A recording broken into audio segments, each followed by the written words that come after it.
All right. Well, thank you all for coming. And today we're going to talk about the LibreTexts Academy, which launched in January of this year. I'm Justin Shorb, and I run the LibreTexts Academy here at LibreTexts. And um, we're going to talk a little bit mostly about what LibreText is and what kind of functionality we have, and then why that just drove us to start this academy. So LibreText is the largest OER platform in the world with over 400 institutions using over 3,000 textbooks with over 350,000 unique visitors per day, perusing over 2 minutes per visit. Just for context, most websites are less than 50 seconds of people engaging with material. You can see most of our users yesterday were from the United States, but we do have growing populations around the world. And I like to put this little map of people coming to our site. So this is about every week, but you can definitely tell that we are an educational platform because we have a dip every weekend. So that's our learning trend of people using our website. And you can see it gets up to 350,000 people during the middle of the week. And the thing that a lot of people don't realize is that we're a lot more than textbooks. So we do have a bunch of services. We have a homework system that has over 300,000 questions in our question bank that are all types of different platforms in the back end: WebWork, iMathAS, H5P. We have our own adaptive learning trees. We have a new writing platform, which has a built-in Microsoft Office style text editor where people can write, and then instructors can watch that progress and do analytics on learning, see if people are copying and pasting, whether they're revising things. We also have a Jupyter platform, which allows you to use Jupyter notebooks, which are great for coding or doing data analysis, or embedding those into your textbook with interactive chunks of code so you can have them plot histograms and change the bin sizes. All these things are integrated into a bunch of platforms in our entire LibreVerse. In addition to those resources within the text itself, we have 3D plotting, so you can drag and drop, change the dimensions, and have interactive 3D graphing. PhET simulations for physics and engineering, a lot of math, those sorts of things you can embed right into the text. We have interactive structure viewers for biochemistry, organic structures, and we also have what's called GeoGebra, which is a way to do graphical geometries interactively right inside of the web page. So this is not really a textbook in a traditional sense. It's much more interactive, engaging, and all of these things require lots of skills in order to use. Just yesterday, just giving the quick summary, we had 400,000 visits by over 397 unique visitors. We have 737,000 page views of people around the world accessing us, with a surprising 189,000 returning visitors. So people are getting back to us, using us routinely for their courses, of things like that. And we have a bunch of downloads of our materials that are being used. Where are they being used? A lot of the LibreNet members are our red institutions there on the map. Those are people who pay to have a hosted set of textbooks for their campus. And then we have a bunch of books that have been custom made all throughout the country and actually the world. And those are spread all over the country as well. And this data, by the way, is about 6 months old. So if you don't see your institution on there and you joined in the last year, it might not have made it into our map yet. Just put some data up there. We don't need to go through it in a lot of detail, but basically people are using us in a big way, and we're making a large impact in this area of higher education and open educational resources. But almost a huge chunk of our students are accessing this from California. And that's kind of a curious thing. We're very large. Our whole world is using us. We have hundreds of thousands of users that are using our textbooks. So why is it that we have so many people in California that are using this? Because they're definitely not the only really populated part of our country. The Northeast corridor is quite large as well. And really, it's because here's the people that run LibreTexts. The ones with those little orange icons are our engineering team. And you'll see that everyone there on the left side of the screen are all in California. So if you need help or in the area, they're in the same time zone, they can help you out. They can drive over, take a train, and get over there and take a look at things. We also have Josh Halpern, who's been with us for many, many years, located in the DC area. And then I joined in July, and I am based out of Michigan. So we're starting to expand our team across the country, but we also recognize that we need to do more to facilitate this learning curve that we have for learning all these resources in a meaningful way without just popping over to the next town over or the next train ride over. I will say that I spent over 20 minutes trying to find as many complaints about using LibreText as possible to find anybody who even said the learning curve was a huge issue. And really, we came up with nothing. We have very few bad reviews, but we have had personal anecdotes of wanting to reduce that learning curve, mostly for faculty who would like to uh, get other faculty on board. They love it, and trying to get other faculty on board, it's difficult because there is that learning curve. So we do have ongoing support to address that. We have the LibreNet membership where people can come and get workshops. Every LibreNet member gets a 2-hour jumpstart training on getting everyone on their campus on board. And they get that recording and they can share it with everyone there. That's tailored to what they're interested in. We have every summer the LibreFest. The very first LibreFest was actually hosted by my research group at Hope College in 2019. And that's us there on the steps. And we run it. So the LibreFest is multiple days, intensive workshops in the summer. And then in October, we have a 1-day crash course called Oktoberfest. And then we have office hours twice a week for an hour. Come whenever you want to get some help. Those are Tuesday and Thursday at 9 a.m. Pacific. And the link is zoom.libretext.org. Pop on, ask any questions. Those have been running for many years. They're very, very well attended. Sometimes more attended than we'd like because people have to wait in line to get the help that they're looking for. And the other support we do have is that little blue icon down in the corner on every page. Click that, enter a support ticket, and our team will get back to you as we can. But we also had some other really great success stories. So at St. Mary's College, there's a book that faculty got together and wrote this really great book. I'm going to go ahead and zoom in a little bit so you can see it. It's an annotated and translated Odyssey with undergraduate critical introduction and activities. So a group of faculty got together, built this so that they had some resources there for their students. And it's been really quite a successful venture for that group of people. And at Howard University and Prince George's Community College, they got together to build this course specific chemistry book. And that was a collaboration between a number of faculty that really worked out well. We've also had some homework-based groups that have really taken off and grown immensely. So at City College of San Francisco, Ying has worked on the case studies for OpenStax microbiology. So basically, they use the textbook from OpenStax in microbiology, and then they built a whole bunch of ancillary materials, H5P questions to get in interactive materials that will go along with that. So they can use that. And they do use the OpenStax books through LibreText. Another one is headed by Christina Moon at Chabot College. And it's our most widely adopted homework set in our ADAPT homework system. This is called Tarea Libre 1. And then the next year they came out with Tarea Libre 2, which is homework for Spanish 1 and 2. Sorry, I didn't mention Ying's presenting on Friday at 9 a.m. Pacific. And you can hear more about the Chabot College Spanish homework set consortium that built that at 4 p.m. tomorrow on Thursday. So these have been really great success stories of bringing people together to get something really large accomplished that they can share and then end up being really useful across the whole entire community. Another really great success story is the Coalinga College, who has a devoted team for people trying to get zero textbook costs. They have over 37 books already, and they're presenting actually at 1 p.m. Pacific today.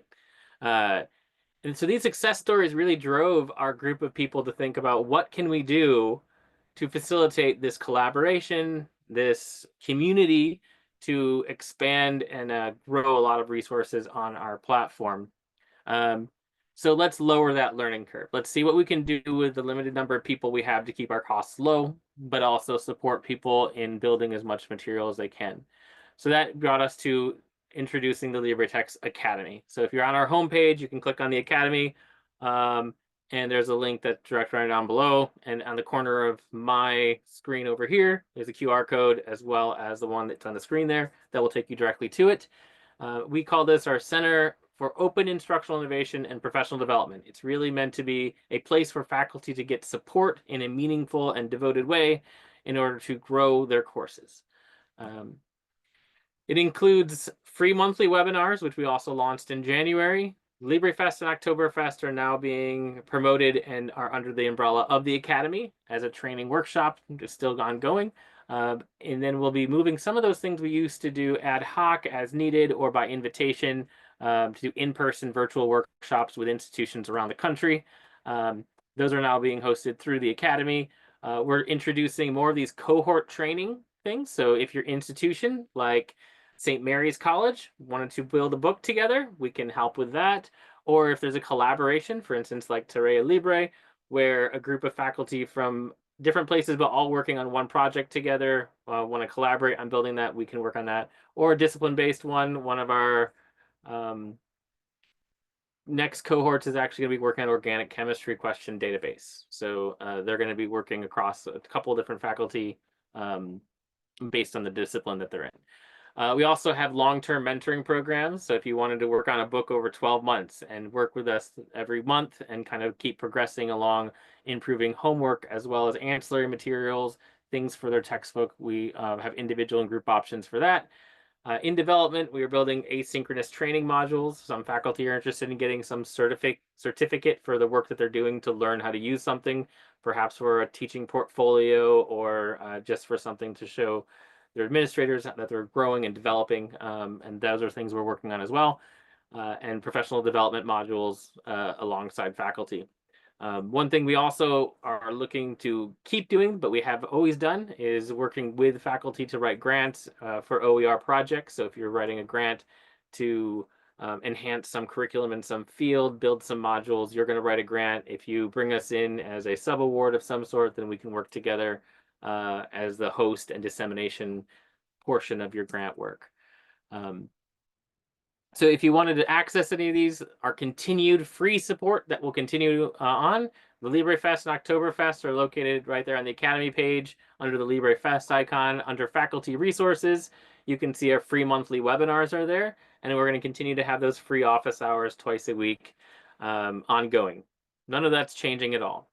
We also have a construction guide that you might not have heard of. This is where you can go. It's essentially a user manual for the LibreVerse. And that's also located there.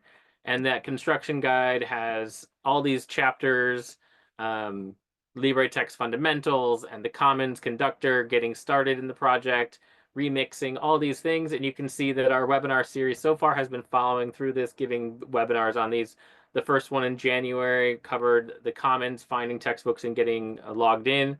The last one in February, which we just posted on our YouTube channel, and is there if you wanted to see it, was on doing the conductor and getting started to author your own textbook.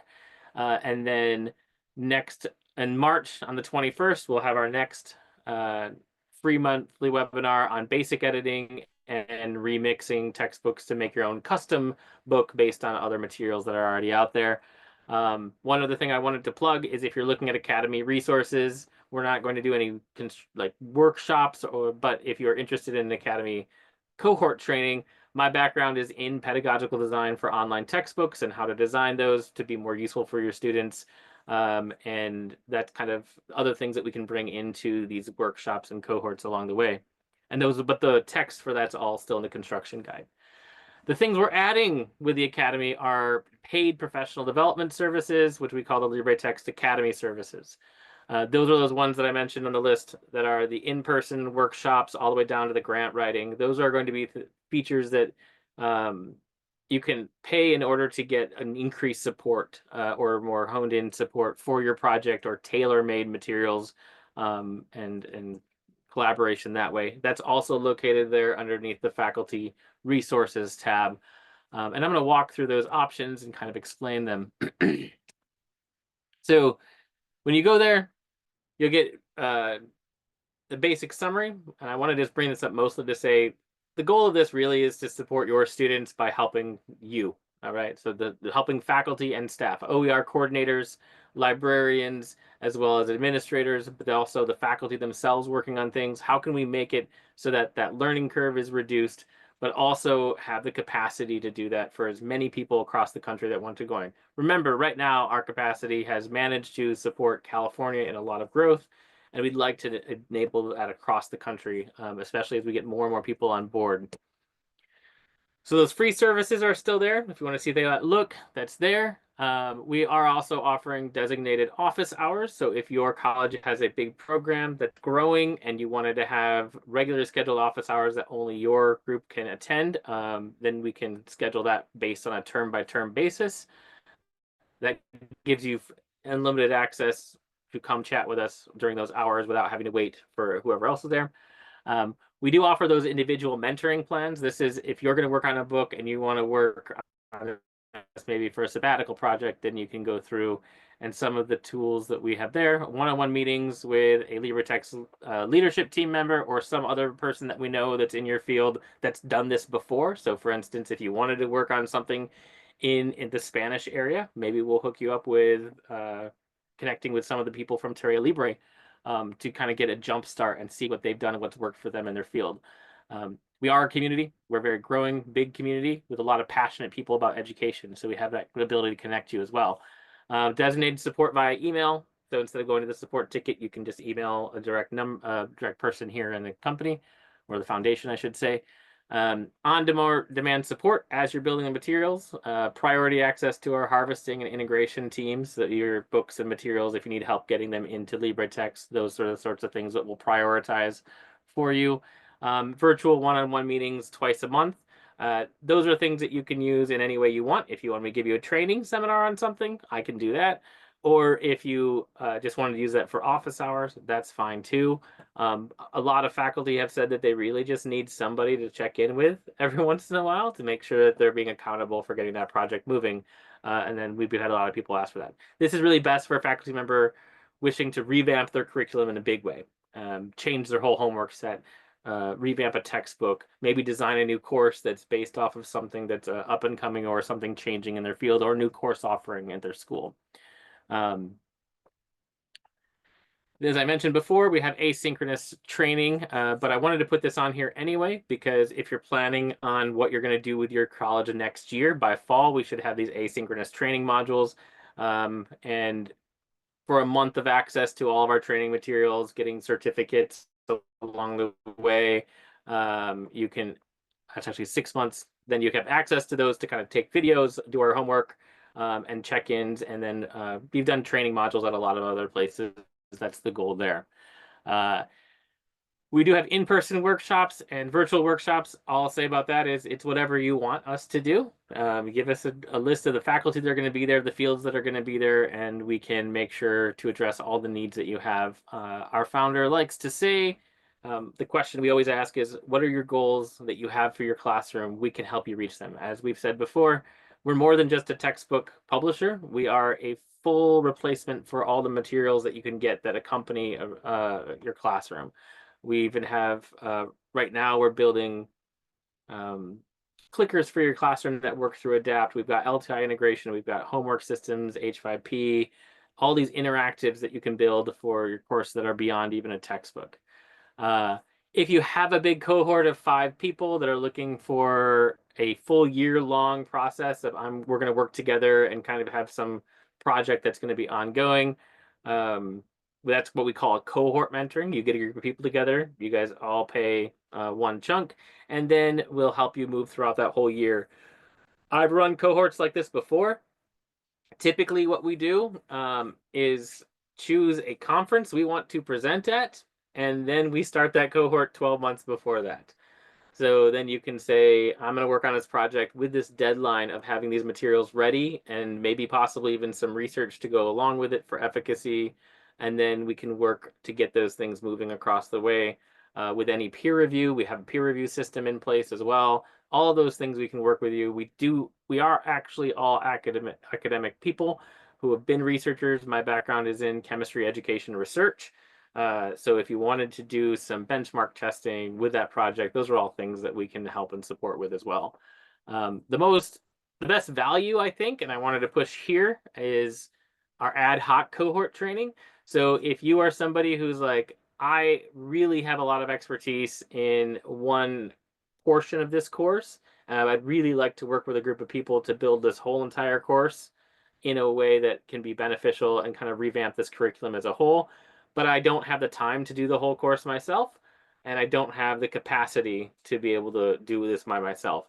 Um, then the ad hoc cohort is basically the same thing as the cohort training, but our group of people will keep a list of people that are interested, and as we can find people who are also interested in doing the same thing, try to put those together. The most recent example is two people showed up to office hours different times, and contacted us in different ways, both looking to do a public health book for their health sciences courses. And one was going to rewrite everything from scratch from materials that they've written throughout their career, and the other one wanted to start with an existing book and kind of revamp it. And now they're working together to work on a book or possibly multiple books, but be able to share resources and expertise and help review each other's work. So that's taking advantage of how widespread our group of people are, and the fact that we do have such a large user base already, that are regularly interacting with our team.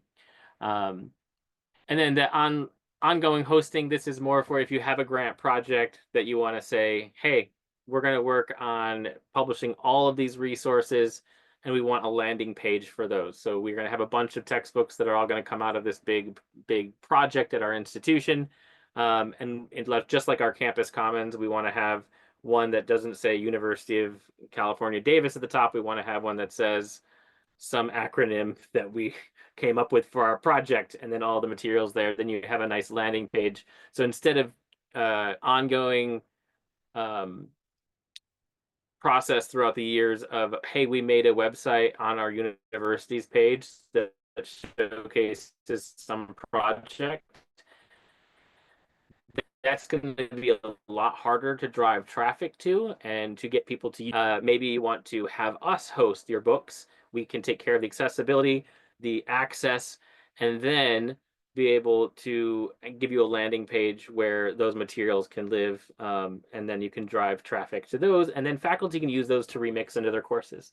So for instance, if you had a group of people that were working on ancillary materials for some textbook, those faculty can take those and drop them into their existing courses already without having to come up with some way to revamp everything. So that's kind of an introduction to everything and the ideas that we have behind this. I want to thank you for coming and listening to this. There's the QR code for the Academy in the bottom left corner. And I'm going to open up to any questions. I'll probably... Great, I can answer those questions. Yeah, I thought I was just saving up to the end. I didn't want to derail your... No, that's great. Appreciate it. I know I'm the only one here now, but I'm sure many will be watching later. So yeah, well, we might end up. Well, we'll figure out if we want to cut this or add it onto the end.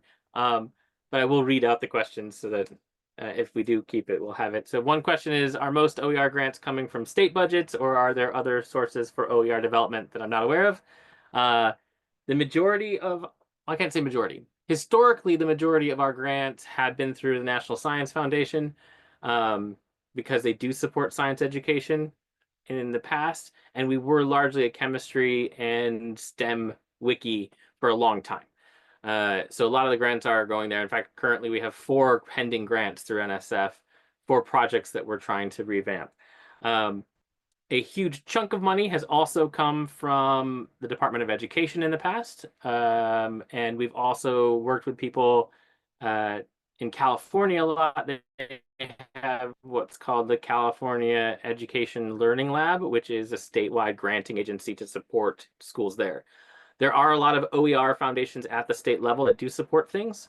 And we have worked with a few of those in the past. I think Oregon has worked with us. In terms of other granting agencies, it really depends on the field that you're in. But there are even private organizations that, HHMI supports a lot of education grants. And I apologize that I'm mostly in the sciences, so most of mine come from there, but I know that there are a lot of places that are supporting education research. not even education research, just education projects. I would say one goal to look at would be like for industry type standards. There are, oh yeah, Jennifer mentions the Michelson, the 20 million minds. Some businesses actually have some a charitable arm or wing that gives money for certain projects. So those are sometimes where if you want to do a more uh, real world application type of a project where you're like, hey, I need to make a bunch of modules that are based off of plastics. Well, maybe you can go to a plastic company and get those sorts of things, and then that makes it there. And Hewlett as well has a few. It's kind of a crapshoot as to where things might come from, and we've gotten money from lots of places there. Uh, and then yes, I guess so I'd say I wasn't aware you guys had money from like NSF and HHMI and stuff. I knew, I assume California pays for a the big chunk of the majority, budget. vast Yeah. majority of the building of LibreTexts came from the National Science Foundation. Oh, Uh, cool. and then Department of Ed gave us a very large competitive grant at one point. But a lot of the initial building was from NSF. The original ChemWiki grant was from NSF, and then the STEMWiki grant was from NSF. In fact, the LibreFest that you saw that my research group did at Hope College when I was a professor there, that was all funded through an NSF grant on building the STEM pipeline, essentially. So uh, but even in addition to that, historically, NSF has always had like a broader impacts part of grants. So those can be things that you're going to make them do some research project, but then you want to make something that's a module for people to use in their classroom, some ancillary material or a laboratory or things like that. And those are all things that we can be a host for as well. Um, yeah. And then you mentioned that this is a common thing to say that you want to dive in and go full adapt for homework, but it's scary. I've contemplated if there's a way to slowly dip my toe in, but have not come up with great ideas yet. Um, yeah, I think that what I would probably suggest for that is start off with um, a formative only homework system. So that way there's no grades attached to it. That's what I did the first time I used Adapt. And typically, if you're working with us in that kind of a capacity, um, we have worked with people to do a pilot program at a small scale for free for like one term. Uh, and that way you can see how it works, build the program, and make sure you work out the kinks without having it affecting your grading situation. So, and then we also adapt questions in a formative way are a great thing to put into your textbook. So if you're already using LibreText for a textbook, you can literally just put in adapt questions into that homework, and it can be something that students get formative access along the way. It allows you to kind of ramp up without having to like have your whole entire like 30% of your points in your class are dependent on this technology that you're not that comfortable with yet. Um, we do have a number. It's more of migration, I think, too, at least for me. You know, I got all the system built in Blackboard, which is a black box, if you will. Yeah, But no, I like the idea of the formative. I guess I've heard you guys mention that before, but hadn't put the two and two together. Like, oh yeah, I can start by sprinkling a few questions in, and then once I feel like I got critical mass and I can put the time in, I can move all the way over. So one that also alleviates the stress of wanting to do like LMS integration. If you don't have grades on Adapt yet, then you don't have to worry about sending grades back to Blackboard. mhm. Uh, so that kind of also lowers that hurdle. I would also say um, we do have the ability to do bulk imports of questions in QTI format. I think Blackboard can export in QTI. It's Uh, actually I actually wrote a package that spent the whole last month doing it. yep. Blackboard uses QTI 2, Canvas uses QTI 1, not compatible. But anyway, I have a package that converts between the two now, so I can import. So, but I would suggest sending that to us because if there's a converter we can put on Adapt, then I'm sure Eric will be keen. His name is Eric Keen, so it threw me off. Eric would be on board for having that in there, especially if he doesn't have to write it himself. oh, okay, Um, yeah, I still have a few loose ends to tie up, but yeah, no, it's mostly working. So, yeah. In terms of a guide for best practices, writing adapt questions, we haven't. Accessibility. Trying to think. That would be I know something that Delmar's talked about it like I was gonna say. I verbally, think but I was just Delmar has wondering if it's actually anything his written session down. Yeah. tomorrow is on that. Oh, he's on. It's okay. Yeah, I So guess. he has a session on writing questions tomorrow. Cool. I think it's at 2 p.m. Pacific. And then that one you can definitely ask that there, and he'll show off the different tools. I will also not for you, Neil, but for the general people who might be watching this, accessibility is a big part for us. So that most homework systems out there are not accessible, and that's not something That's that. the reason I ask. I don't want to be like write bad spend time bad content and then realize that I just did it. I could have spent, if I did 5 minutes earlier, it would save me hours now or something. So Yeah, exactly. That's that's actually, well, one, Delmar cares about that a lot from the very beginning. We all care about it a lot, but also the fact that we started with a lot of federal grant funding means that we didn't have a choice anyway. So historically, federal grants have always required that materials are accessible, because why should public money to go to something that not all the public can use? Yeah, great.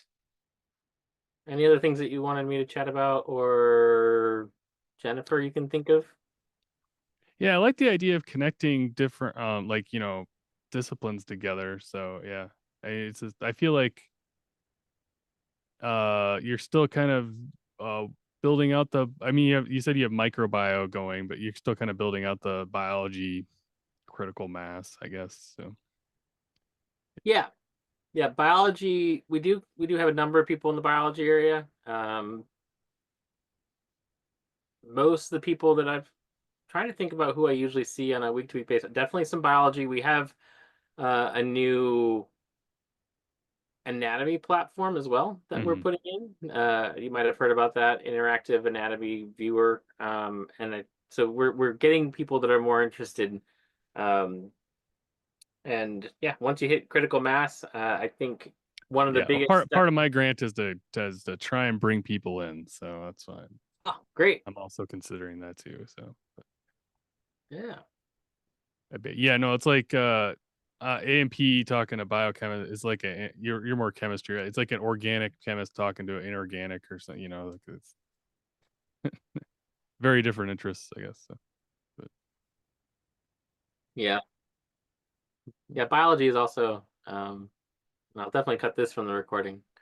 Uh, but it can, they revamp a lot more frequently than chemistry does. yeah, we don't have like an ACS guideline. Yeah. You teach this in this course type of thing. It's kind Hmm. of. Which is fine. I mean, there's nothing wrong with this. Is a different way things work. But it does make it a lot easier to write a Gen Chem textbook that's actually transferable from class to class across the Mhm. country. Yeah, Um, we tend to take like the giant book and then we split it up in 2 or 3 classes, and a lot of times it's like favoritism as to what goes to where. But we're going through that again at Roosevelt. So oh yeah.